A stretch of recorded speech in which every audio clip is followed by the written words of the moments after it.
time for Alamogordo Town News on Crazy Radio. I'm Anthony Lucero. When it comes to news on 95.1 FM, weather always comes first. Our forecast across much of the Midwest, Tennessee, and lower Mississippi valleys, as well as into parts of the southern plains over the next few days. Heavy snow to impact the northern Rockies, with well below average temperatures throughout much of the Rockies and Intermountain West. Triple-digit and potentially record-breaking heat is expected over southern Texas both today and tomorrow.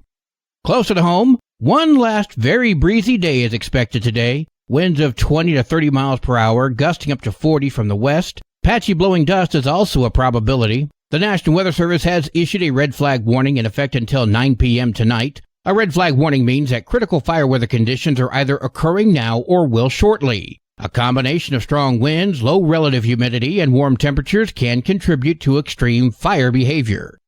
We'll have another look at the weather following this news.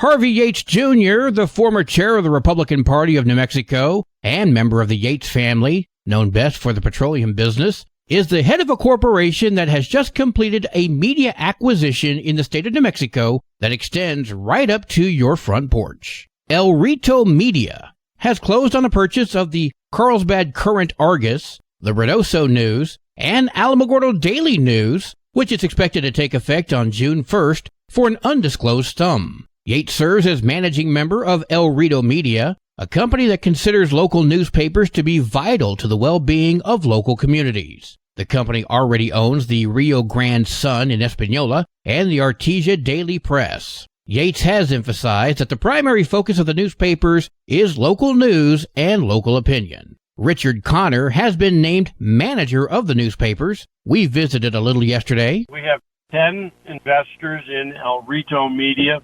All of us live and work in New Mexico. So we're happy to provide local ownership and we hope local leadership. Personnel will be added to the 3 newspapers and interviews will begin immediately for additional editors, reporters, and sales as well as marketing executives.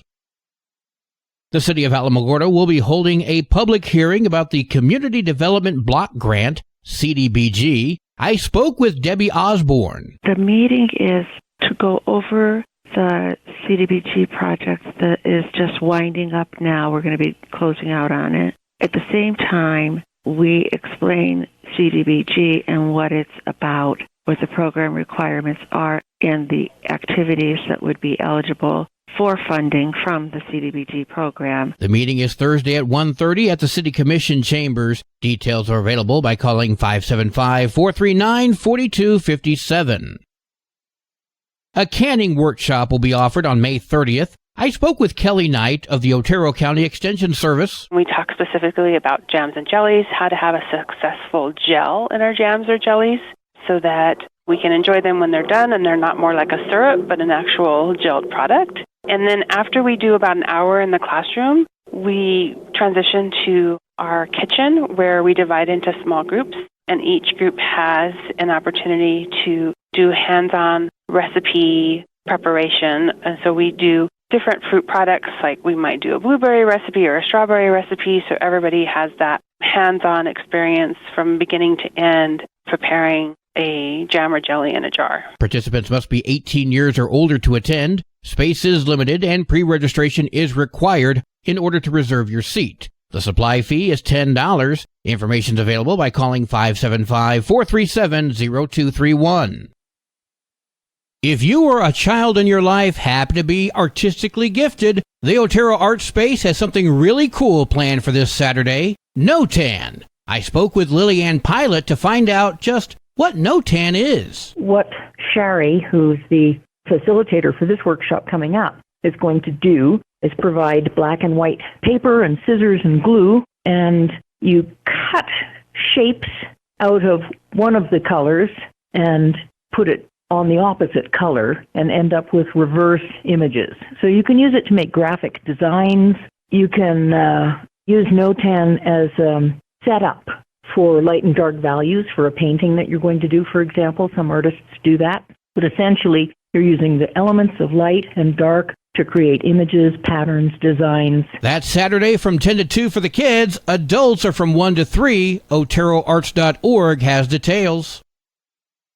Following the fire in Tiburon last weekend and the alerts from the National Weather Service about fire weather concerns, I felt it best to call on Amanda Fry of the Lincoln National Forest to speak about how we can avoid fire catastrophes. The Lincoln National Forest does remain under a high fire danger rating. So that means you need to be especially careful when, you're planning on starting a camp using campfires, or if you drive in tall grass. Make sure the chains on your trailers are properly secured so they don't cause sparks that could also cause wildfires, stuff like that. Just keep that safety in mind at all times while you're out visiting the forest and the surrounding areas. Always check for fire restrictions prior to setting out into your Lincoln National Forest. The Alamogordo Parks and Recreation Department presents the Adopt a Spot at the Alameda Park Zoo program. I spoke with Sven Sears. The Alamogordo Parks and Recreation Department has taken on the Adopt a Spot program that was formerly run by Keep Alamogordo Beautiful. Upon taking it over, we decided to expand our reach. We reached out to the zoo, and now the zoo is a spot that people can adopt. It's just volunteering to go out and keep your adopted spot clean. And if you need some more information, all you have to do is go to our website, the City of Alamogordo website, and then the quickest way to get there is to search Adopt or Adopt a Spot. Once you find the page, you'll put in your application, you'll watch a short training video and sign some releases and waivers, and then from there you're just able to clean your spot once a quarter to maintain its adoption. You can also call the Alamogordo Parks and Recreation Department at 575-439-4269. The Tularosa Public Library Summer Reading Program is coming up next month. Linda Vigil shared just a little bit of information with me. The program will actually run from 11 June to 12 July, but it's only on Tuesday, Wednesday, and Thursday. One major change this year is that kids must have a parent or guardian present in order to sign up. Linda says she will share more about this program next week. News from around the state in just a moment. You're listening to Alamogordo Town News on Crazy Radio. I'm Anthony Lucero. Local news from local perspectives from local voices. AlamogordoTownNews.com. Local sports, local events, and local happenings, and more. Owned and operated by Second Life Media. We are Otero County. AlamogordoTownNews.com. Heard daily on Crazy KALH Radio 95.1. Directory Plus is the right size book. It's the book if you need a phone book. That's what just one person has to say about Directory Plus. With its red cover, features, colorful yellow pages, and lots more, it's no wonder people all over use Directory Plus. It has so much more information. You can cross-check phone numbers or addresses or pretty much anything. Look on the plus side, Directory Plus. I'm a big fan of Directory Plus. A former Santa Fe priest, Daniel Balazan, accused of sexually abusing a minor, is expected to take a plea deal later this month. Balazan was arrested last year after being accused of sexually abusing a minor between 2012 and 2022 while serving as priest for the Santa Maria de la Paz Catholic Church in Santa Fe. Balazan is facing 2 lawsuits claiming he committed the same crime to 2 other minors while serving the Santa Fe Church. The New Mexico State Police have arrested 5 people, including an attempted murder suspect, during a warrant roundup operation in Tucumcari. On May 3rd, New Mexico State Police conducted an operation in an attempt to arrest 18-year-old Julian Martinez for attempted murder and aggravated assault with a deadly weapon. Police were able to arrest Martinez, along with Joshua Neal, Toby Jaramillo, Jerry Ingram, and Rita Lopez, all who had outstanding warrants for various charges. A large sinkhole swallowed 2 cars and forced the evacuation of 3 homes in Las Cruces on Monday night. Homeowners and several neighbors felt what they felt like an earthquake, and they checked, and it was right in front of one of the homes. I mean, we're talking about 2 feet away from the wall from one of the homes. Dan Trujillo, the Las Cruces Public Information Officer. Generally, what causes these sinkholes is the presence of, usually if it's in the neighborhood or residential area, it's usually a faucet or some type of water system that has been leaking and deteriorating the ground underneath it. But in this case, the city, has not been able to find any leaks or any water present. So we don't know right now what caused this one. As a precaution, the 3 homes in the area of the sinkhole were evacuated, and the Red Cross is assisting those impacted. Fortunately, there were no injuries. Photos have been posted on the Las Cruces Fire Department Facebook page. Rural school districts have been fighting a new statewide rule that requires 180 days in the classroom. Many of those school districts have operated on a 4-day week for years. Recently, a judge blocked that rule from going into effect for now. But the battle does continue, since the state's public education department and Governor Michelle Lujan Grisham are the strongest supporters of the 180-day school year, while not considering the number of classroom hours required by state law. But this latest ruling has given those district leaders some hope. We're delighted, of course, that we prevailed so far on this. Stan Rounds, the executive director of New Mexico Schools Superintendent Association, speaking with KLB. We feel like we have a well-defined case. We believe that we are showing the interest of most school districts in New Mexico. It's a victory for more than 60% of New Mexico school districts. Back in April, they sued the state's public education department, claiming the law is clear. The PED is only allowed to require a certain number of instructional hours and not classroom days. And the judge agreed, issuing a restraining order which prevents the PED from enforcing a 180 school day rule. I was really excited because the temporary restraining order helps all of my 4-day school weeks and all the 4-day school weeks across the state be able to put in their budget for a 4-day school week, which is what they wanted to do all the time. State Representative Gail Armstrong. The next hearing in this case will take place on Monday in Portales, as the state will argue why the 180-day rule should remain in place. In the meantime, the 4-day school week will be permitted for school this next school year.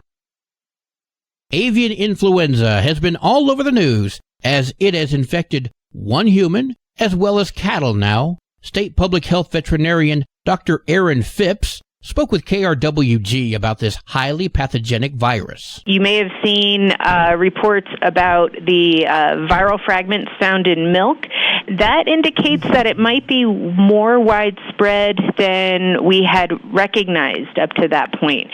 So we are trying to determine the next steps to best assess the true extent of the virus. Dr. Phipps went on to discuss new science confirming the safety of the milk supply, the disease's appearance in wildlife, domestic animals, and people. You can hear the interview in full by visiting krwg.org. Sports and weather are coming up next. This is Alamogordo Town News on Crazy Radio. I'm Anthony Lucero. They are role models and educators. Their work requires a great deal of time and energy for very little pay. Who are these unsung heroes? Thanks, Coach. Thanks, Coach. The simple truth about education-based athletics in New Mexico is this. Without a committed team of coaches and administrators, they just wouldn't be possible. School sports, they bring out the best in all of us. This message presented by the New Mexico Activities Association and the New Mexico Athletic Directors Association. There are 5 games for New Mexico softball today, including Hatch at Socorro and Hot Springs at Cobre. 6 games for New Mexico baseball today, including Mescalero at McCurdy and Capitan heads to Eunice. The National Weather Service has issued a red flag warning in effect until 9 p.m. tonight. A red flag warning means that critical fire weather conditions are either occurring now or will shortly. A combination of strong winds, low relative humidity, and warm temperatures can contribute to extreme fire behavior. Your Crazy Radio spot on weather forecast for the Tularosa Basin today calls for sunny skies, winds gusting as high as 29 miles per hour. Clear tonight, winds gusting as high as 30. Sunny tomorrow, winds gusting as high as 18. Your high today in the basin, 82. Low tonight of 54. High tomorrow, 82 degrees. In Cloudcroft, sunny today, winds gusting as high as 38 miles per hour. Clear tonight, winds gusting as high as 37. Sunny tomorrow, winds gusting as high as 23. Your high today in Cloudcroft, 60. Low tonight of 39. High tomorrow, 60 degrees. Local breaking news can be found on our website, alamogordotownnews.com. And learn more about Crazy Radio by visiting kalhradio.org. Also, check out the Crazy KALH Radio YouTube channel. That's where we post our daily newscasts, complete interviews, and other information which concerns everyone in the Tularosa Basin. Be sure to give this video a like and subscribe to our channel if you've not done so already. That way you too can remain informed of the goings-on here in the Tularosa Basin. Well, that concludes today's edition of Alamogordo Town News on Crazy Radio. I'm Anthony Lucero.